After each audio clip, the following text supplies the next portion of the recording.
बिस्मिल्लाहिर्रहमानिर्रहीम। स्टार्ट करते हैं एजेंट्स यूज्ड इन डिस्लिपिडीमिया की पार्ट 3 की वीडियो को।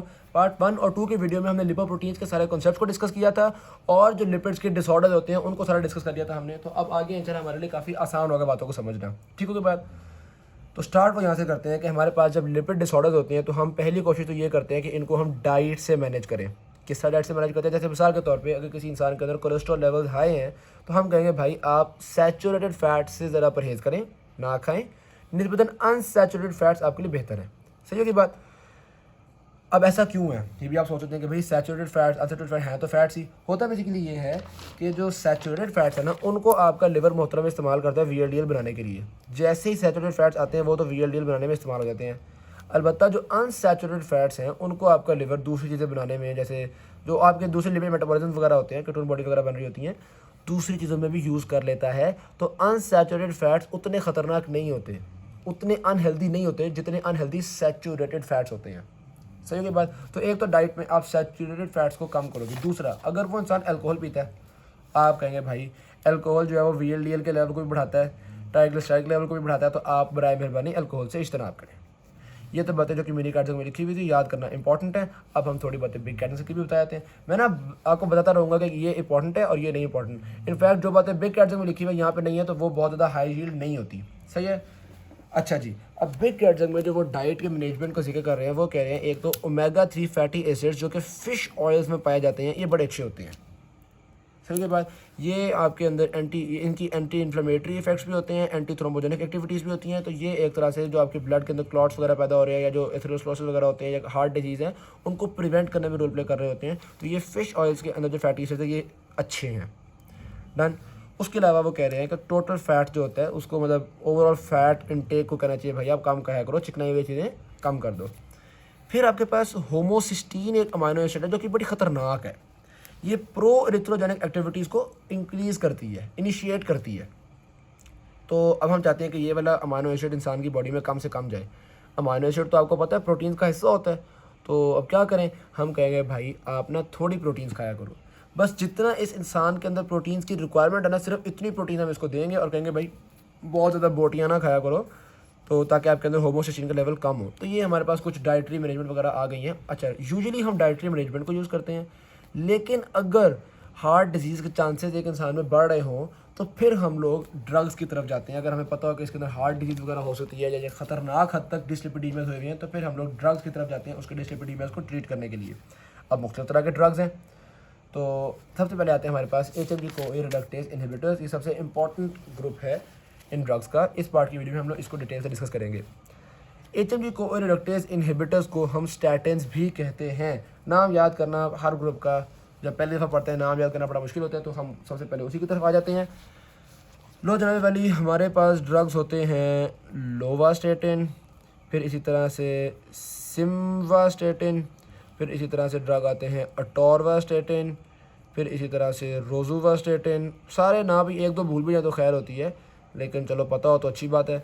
रोजुवास्टेटिन आ गया, फिर फ्लूवास्टेटिन आ गया। ठीक है, ये तो चलो कुछ मोटे मोटे हो गए, इंपॉर्टेंट वाले हो गए। फिर उसके अलावा वैसे पिटावास्टेटिन भी होता है, प्रावास्टेटिन भी होता है। ठीक है, अच्छा जी। अब लोवास्टेटिन और एक तो बात ये है कि ये हम लोग आमतौर पे ओरल रूट से दे रहे होते हैं। सही होगी बात? हमें को कैनेटिक का थोड़ा बहुत आपको पता होना चाहिए। इसमें से जो लोवास्टेटिन और सिम्वास्टेटिन है ना, इनको हम प्रो ड्रग की फॉर्म में देते हैं। लोवास्टेटिन और सिम्वास्टेटिन को प्रो ड्रग की फॉर्म में देते हैं, यानी कि इनएक्टिव फॉर्म में देते हैं, और ये हमारे बॉडी के अंदर जाने के बाद एक्टिवेट हो जाता है और एक्टिव ड्रग बन जाता है। गुड हो गया। एक तो ये बात डिस्कस करी हमने। बाकी सारे हम तकरीबन एक्टिव फॉर्म में ही देते हैं। ये तो बात आपकी यहाँ पे लिखी हुई थी। उसके अलावा मैं अगर आपको एक दो और एडिशनल बातें बताऊं तो रोजुवास्टेटिन की हाफ लाइफ सबसे ज़्यादा होती है, 19 आवर्स की हाफ लाइफ है। ये बात बिग कैट्स में लिखी है तो एडिशनल बात है, लेकिन मैंने कहा चलो बता देते हैं आपको। अच्छा, जब हम कोई इनमें से ड्रग को इंटेक करते हैं तो देखिए कुछ ड्रग एब्जॉर्ब होगा, कुछ एब्जॉर्ब नहीं होगा। तो आमतौर पर ये जो स्टेटिन होते हैं ये 40 to 60% एब्जॉर्ब हो जाते हैं, लेकिन इनमें से जो फ्लूवास्टेटिन है इसकी 100% एब्जॉर्बशन हो जाती है। सही है भाई, फ्लूवास्टेटिन की 100% एब्जॉर्प्शन हो जाती है। रोजुवास्टेटिन की सबसे लंबी हाफ लाइफ है। एक और बात बताऊँ आपको मैं, अटोरवास्टेटिन सबसे ज़्यादा इफेक्टिव स्टेटिन होती है। सबसे ज़्यादा इफेक्ट रखने वाला स्टेटिन अटोरवास्टेटिन होता है। अगर मैं आपको ये जो टेबल है ना, ये भी अगर आप बहुत थीटे हैं तो फिर इसको देख लीजिएगा, वरना हमें देखने भी देती हैं। और टॉर्वास्टेटिन देखो सबसे ज़्यादा इफेक्टिव है। सही की बात। उसके अलावा एक और बात इसमें ये भी देखने वाली है, लोवास्टेटिन, सिम्वास्टेटिन, यही आपको याद है ना प्रो ड्रग भी दे रहे थे हम, ये दोनों CNS के अंदर भी पेनिट्रेट करते हैं। पेनिट्रेशन द CNS इन दोनों की होती है। सही है, बाकियों की आमतौर पे CNS में पेनिट्रेशन नहीं होती। बाकी स्क्रीनशॉट खींच लें, अगर आपने इनकी कोई बातें देखनी हो तो देख लीजिएगा, नज़र मार लीजिएगा, वरना ये चीज़ें एग्जाम के हवाले से इंपॉर्टेंट बिल्कुल भी नहीं है। सही की बात। अब हम थोड़ा सा आते हैं स्टेटेंस की मैकेनिज्म ऑफ एक्शन की तरफ। ये स्टेटेंस नाम से ज़ाहिर है यार, HMG को रिडक्टेज इनहिबिटर्स, इसका मतलब ये है कि ये HMG को रिडक्टेज को इनहिबिट करेंगे। अब आपको पता होना चाहिए कि HMG को रिडक्टेज करता क्या है। तो HMG को रिडक्टेज एसिटाइल CoA को कन्वर्ट करता है मेवलोनिक एसिड में, जो कि आगे जाके कोलेस्ट्रॉल में कन्वर्ट होता है। जिस स्टेप को ये HMG को रिडक्टेज कैटलाइज कर रहा है वो होता है आपके पास रेट लिमिटिंग स्टेप। सही है, तो यानी कि इसको रेगुलेट करने से हम कोलेस्ट्रॉल के सिंथेसिस को रेगुलेट कर सकते हैं। लिवर के अंदर कोलेस्ट्रॉल की सिंथेसिस हो रही है उसको। अब ये जो स्टैटिन्स हैं ये इस एसिटाइल को HMG को रिडक्टेज के कॉम्पिटिटिव इनहिबिटर्स होते हैं। ध्यान में रखना, कॉम्पिटिटिव इनहिबिटर्स। अब कॉम्पिटिटिव को क्या मतलब है, देखो मिसाल के तौर पे अगर मैं कहूँ कि ये हमारे पास HMG को रिडक्टेज है, तो HMG को रिडक्टेज आमतौर पे एसिटाइल को पकड़ता था, वो इसकी साइड पे अटैच होता था और कन्वर्ट कर देता था मेवलोनिक एसिड में। अब हमने इस इंसान को स्टेटिन्स दे दिए हैं। अब ये स्टेटिन्स क्या करेंगे, इस एसिटाइल CoA के साथ कॉम्पिटिशन करेंगे। इधर से एसिटाइल CoA भी आके इसके ऊपर लगना चाह रहा है, स्टैटिन्स कहेंगे अभी मैंने भी लगना है, तो यहाँ पे लग जाएंगे स्टैटिन्स और एसिटाइल CoA को नहीं लगने देंगे।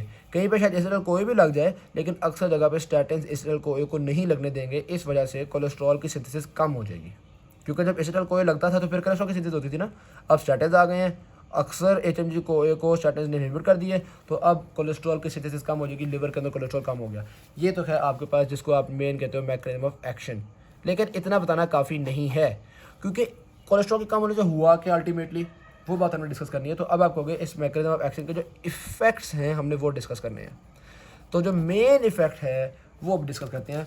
बात बेसिकली है, जब लिवर के पास कोलेस्ट्रॉल का सिंथेसिस कम होगी तो लिवर कहेगा भाई मैं इस मामले में बड़ा स्ट्रेट फॉरवर्ड हूँ, मुझे कोलेस्ट्रॉल का एक हद तक पूल या कोलेस्ट्रॉल की एक क्वांटिटी मेंटेन करनी है।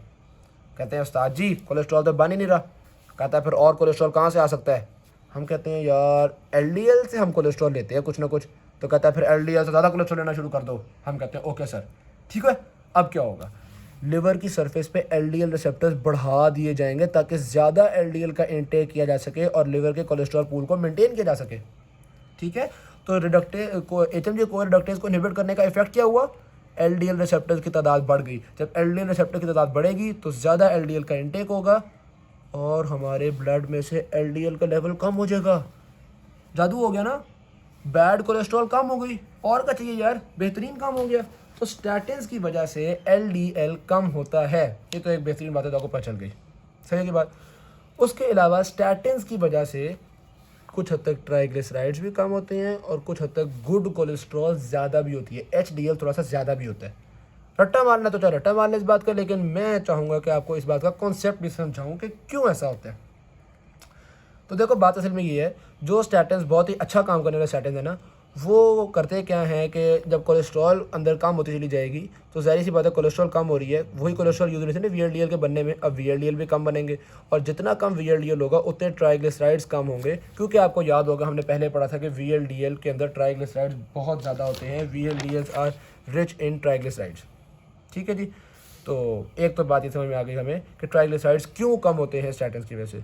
दूसरा, HDL कैसे ज़्यादा हो गया यार, ये सोचने, HDL कोलेस्ट्रॉल कैसे ज़्यादा हो गई, ये सोचने की बात है। अब बेसिकली होता क्या है, अब ये भी आपको याद होगा हमने पहले डिस्कस किया था कि HDL अपनी कोलेस्ट्रॉल का तबादला करता है। HDL अपनी कोलेस्ट्रॉल, ये अगर HDL है तो ये कुछ हद तक अपनी कोलेस्ट्रॉल देता भी है काइलोमाइक्रॉन्स को with the help of cholesterol ester, याद है CETP, cholesterol ester transfer protein. तो ये जो HDL है ये कोलेस्ट्रॉल का तबादला भी करता है VLDL के साथ, कैलोमाइक्रॉन के साथ। अब अगर VLDL थोड़े बन रहे हैं तो HDL अपनी कोलेस्ट्रॉल दे ही नहीं सकेगा VLDL, क्योंकि VLDL कम है ना, ठीक है, तो उतनी कोलेस्ट्रॉल नहीं दे सकेगा। जब उतनी कोलेस्ट्रॉल नहीं दे सकेगा तो इसका मतलब है कि HDL कोलेस्ट्रॉल लेवल जो है वो डिक्रीज़ कर देंगे। सुभान अल्लाह, बात हो गई कि नहीं हो गई। ठीक है, तो ये हमें सॉरी उल्टा बोल गया यार, जब हम कोलेस्ट्रॉल नहीं दे पाएंगे तो HDL कोलेस्ट्रॉल इंक्रीज़ कर जाएगा, गुड कोलेस्ट्रॉल इंक्रीज़ कर जाएगा। तो ये कॉन्सेप्ट था कि गुड कोलेस्ट्रॉल इंक्रीज किस तरह से करती है स्टैटिन्स की वजह से। एनीवेज गुड कोलेस्ट्रॉल पे बहुत माइन्यूट इफेक्ट है। मेन इफेक्ट कोई आपसे पूछे तो इसका LDL लेवल को डिक्रीज करना ही होगा, ये इसका मेन इफेक्ट है। अगर आपने सिर्फ एक इफेक्ट लिखना है तो ये लिखना है, ठीक है। थीटे हैं तो फिर ये और वाले इफेक्ट भी लिख देना, लेकिन अगर एक लिखना है तो ये लिखना है। गुड हो गई बात। यहाँ तक तो मैकेनिज्म ऑफ एक्शन मेनली होता है कंप्लीट, लेकिन अब आपको पता है थोड़ा थोड़ा सा हमने बिग कैट जंग में बताना होता है आपको, तो चलो उसको भी डिस्कस कर लेते हैं। यार असल में ना बिग कैट जंग ये कहती है कि कोलेस्ट्रॉल के कम होने से ना एक इफेक्ट तो LDL रिसेप्टर्स का बढ़ना हो गया, एक इफेक्ट और भी होता है। वो पता क्या होता है? आमतौर पे जो ये कोलेस्ट्रॉल की सिंथेसिस होती है ना, इस पाथवे के अंदर मुख्तलिफ आइसोप्रेनाइल ग्रुप्स बन रहे होते हैं। अब जब ये पाथवे ही इनहिबिट हो गया है तो कम आइसोप्रेनाइल ग्रुप्स बनेंगे, ठीक है। अब कम आइसोप्रेनाइल ग्रुप्स के बनने से पता क्या होगा? नॉर्मली ये जो आइसोप्रेनाइल ग्रुप्स है ना, ये कुछ प्रोटीन्स की प्रेनाइलेशन करवाते हैं, जैसा कि एक वो कह रहे हैं रोह प्रोटीन और एक रैब प्रोटीन। अब ये रोह प्रोटीन जो थी वो जब प्रेनाइलेशन हो जाती है तो वो रोह काइनेज को एक्टिवेट करती है, वैस्कुलर बायोलॉजी में रोल प्ले करती है। तो अगर आइसोप्रेनाइल ग्रुप्स नहीं बनेंगे तो वो उसके वैस्कुलर इफेक्ट्स भी आ जाएंगे प्रोटीन्स की प्रेनाइलेशन ना होने की वजह से, ठीक है, एक बात। दूसरा, अभी जो रैब प्रोटीन है जब इसकी प्रेनाइलेशन नहीं होगी तो वो ए बीटा प्रोटीन्स की एक्यूमुलेशन को कम कर देगा न्यूरॉन्स में, या आप कह सकते हो कि अल्जाइमर्स डिजीज़ के जो मैनिफेस्टेशन हैं, जो सिम्टम्स हैं, उनको भी कम करता है। कितने इनडायरेक्ट किस्म के इफेक्ट्स आना शुरू हो गए हैं ना। हमने कोलेस्ट्रॉल सिंथेसिस के पाथवे को इनहिबिट किया जिसकी वजह से प्रेनाइल ग्रुप्स कम बने, कुछ प्रोटीन्स की आइसोप्रेनाइलेशन नहीं हुई, और उन प्रोटीन्स के आइसोप्रेनाइलेशन ना होने की वजह से अच्छे इफेक्ट्स आना शुरू हो गए हैं। ये एक आपके पास एडिशनल मैकेनिज्म था, याद चाहे उसको ना करना, वैसे मैंने आपको बता दिया। सही की बात, बहुत ज़्यादा डिस्कस कर लिया अभी मैकेनिज्म ऑफ एक्शन को, आपके दिमाग के दही ना हो जाए। हम आगे चलते हैं क्लिनिकल यूजेस की तरफ। क्लिनिकल यूजेस सीधी सी बात है, LDL कोलेस्ट्रॉल को कम करने के लिए, ये तो आपको पता ही है। अच्छा, फिर वो कह रहे हैं इंटेंसिटी के हिसाब से स्टैटिन्स को उन्होंने थोड़ा बहुत कैटेगराइज भी किया हुआ है। जो हाई इंटेंसिटी है उनको दो, रोजुवास्टैटिन और अटोरवास्टैटिन। आपको याद है मैंने आपको बताया था अटोरवास्टैटिन सबसे ज़्यादा इफेक्टिव होता है, और ये भी बताया था कि रोजुवास्टैटिन की सबसे ज़्यादा हाफ लाइफ होती है, ठीक है। तो वो भी जो हाई इंटेंसिटी स्टैटिन हैं उसमें रोजुवास्टैटिन और अटोरवास्टैटिन कह रहे हैं। फिर जो मॉडरेट इंटेंसिटी वाले हैं उसमें वो पिटावास्टैटिन और सिम्वास्टैटिन कह रहे हैं, और बाकी जो वो कह रहे हैं थोड़े से लो इंटेंसिटी स्टैटिन होते हैं। याद करने के लिए निमोनिक आ सकता है आपके पास रैप्स। रोजुवास्टैटिन और अटोरवास्टैटिन हाई इंटेंसिटी वाले होते हैं, पिटावास्टैटिन और सिम्वास्टैटिन मॉडरेट इंटेंसिटी वाले होते हैं, और बाकी सारे लो इंटेंसिटी वाले हो गए। गुड की बात, तो क्लिनिकल यूज़ में ऐसी कोई मुश्किल बात नहीं थी। आगे आते हैं हम टॉक्सिसिटी की तरफ। लो जी, बड़ी इंटरेस्टिंग यार, चीदा बात अगर आ सको ना, बस टॉक्सिसिटी के बारे में 3 चीज़ें याद कर लो। तो एक याद कर लो आप हिपैटोटॉक्सिसिटी, यानी कि लिवर को डैमेज करना, टॉक्सिसिटी। दूसरा याद कर लो आप मायोटॉक्सिसिटी, यानी कि आपके मसल्स को डैमेज करना, और तीसरा याद कर लो टेराटोजेंस। मेरी राइटिंग पे बिल्कुल भी अफसोस ना करना, जो बातें याद करने की है वो याद करना। ऑल राइट, तो पहली बात वो यही कह रहे हैं कि जनाब हेपेटिक डैमेज कॉज करती है, ख़ासतौर पर जिन लोगों के अंदर अगर कोई लिवर का इशू है तो फिर हम प्रिवेंट करेंगे कि यार उनको स्टैटिन्स नहीं देने चाहिए। देखो पहले इसमें लिवर का इशू है। दूसरा वो ये डिस्कस करते हैं कि जो स्केलेटल मसल्स को इफेक्ट करते हैं। अच्छा, ये जो टॉक्सिसिटीज़ है ना, अब आप सोचेंगे यार अगर इतनी बड़ी बड़ी किस्म की टॉक्सिसिटीज़ हैं तो फिर हम ये ड्रग्स देते ही क्यों हैं? अगर स्केलेटल मसल का तवाया फेरना तो फिर देते क्यों हैं, या टॉक्सिसिटी बढ़ा क्यों रहे हैं? भाई बात असल में ये है, आपको पता होना चाहिए ताकि आप स्टैटिन्स के साथ कोई ऐसा ड्रग ना दे दो कि दोनों ड्रग ही मसल्स की टॉक्सिसिटी कॉज करते हों। ठीक होगी ना बात? तो हमें ऐसे दूसरे ड्रग्स जो कि मसल की टॉक्सिसिटी कॉज करते हों उनको इनके साथ देने से प्रिवेंट करना चाहिए, इनके साथ नहीं देने चाहिए। अच्छा, अगर हम नियासिन या फिब्रेट्स के साथ देना स्टैटिन्स को, ख़ास तौर पे तब मायोटॉक्सिसिटी ज़्यादा कॉज कर रहे होते हैं, ठीक है। रैप्डोमायोलाइसिस बिल्कुल ही स्केलेटल मसल्स का तवाया भी हो जाता है। अच्छा, अब हम ना जब स्टैटिन्स देते हैं इंसान को तो साथ साथ ब्लड के अंदर क्रेटिनिन काइनेज लेवल्स को भी चेक कर रहे होते हैं, क्योंकि जब मसल का डैमेज होगा तो ब्लड के अंदर क्रेटिनिन काइनेज बढ़ जाएगा। तो हम साथ साथ देख रहे होते हैं कि यार कोई ज़्यादा मसल का डैमेज ना हो। अगर मसल का डैमेज ज़्यादा होना शुरू हो जाएगा तो हम फ़ौरन तौर पे ये ड्रग को देना छोड़ देंगे। समझ रहे हो बात को? ठीक होगी बात। उसके अलावा जो कि हेपेटिक डैमेज कर रहा है तो लिवर एंजाइम्स को ये इंक्रीज़ भी करेगा, इस तरह के काम भी है। और चूँकि ये टेराटोजेनिक है इसलिए प्रेगनेंसी में तो ये बिल्कुल भी नहीं देना चाहिए।